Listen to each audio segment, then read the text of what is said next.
Pernahkah kamu merasa ada yang aneh dengan dunia di sekitarmu? Sesuatu yang tidak seharusnya ada di sana, tapi entah kenapa terus muncul dalam pandanganmu, seolah-olah ada kesalahan dalam realitas yang hanya kamu yang bisa melihatnya. Perasaan inilah yang mungkin dialami oleh begitu banyak orang pada suatu hari di tahun ke-1954.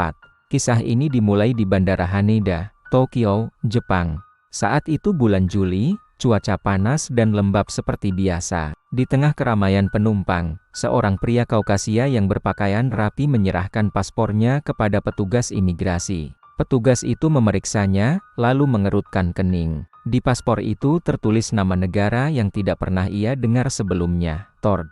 Pria itu dengan percaya diri menunjuk sebuah lokasi di peta, di antara Prancis dan Spanyol. Menurutnya, Tord adalah negara berdaulat dengan sejarah lebih dari 1000 tahun. Tentu saja, di lokasi yang ia tunjuk hanya ada negara Andorra. Kepada petugas yang kebingungan, pria itu menunjukkan dokumen-dokumen lain, SIM dari Tord, buku cek dari bank yang tidak dikenal, bahkan stempel visa di paspornya menunjukkan kunjungan sebelumnya ke Jepang dan negara-negara lain. Semuanya tampak asli. Pria itu fasih berbicara dalam beberapa bahasa, termasuk Jepang. Dia mengaku sedang dalam perjalanan bisnis untuk sebuah perusahaan yang setelah diperiksa, ternyata juga tidak ada. Perusahaan Jepang yang seharusnya ia temui pun tidak pernah mendengar tentang dia atau perusahaannya. Situasi menjadi semakin buntu.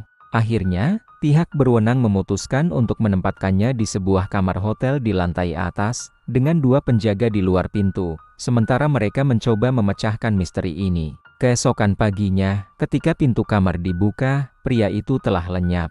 Kamar itu terkunci dari dalam, jendela tertutup rapat, dan tidak ada cara baginya untuk melarikan diri dari lantai yang begitu tinggi. Yang lebih aneh lagi, semua dokumen pribadinya, termasuk paspor misterius dari Tord yang disimpan di ruang keamanan bandara, juga ikut menghilang tanpa jejak. Seolah-olah pria itu, negaranya, dan seluruh keberadaannya tidak pernah ada sama sekali. Apakah dia seorang penjelajah waktu, pengunjung dari dimensi lain, atau hanya bagian dari sebuah eksperimen rahasia? Tidak ada yang tahu. Dia datang dari ketiadaan dan kembali ke ketiadaan, meninggalkan satu pertanyaan besar. Seberapa tipis sebenarnya batas antara dunia yang kita kenal dengan dunia yang seharusnya tidak pernah kita lihat?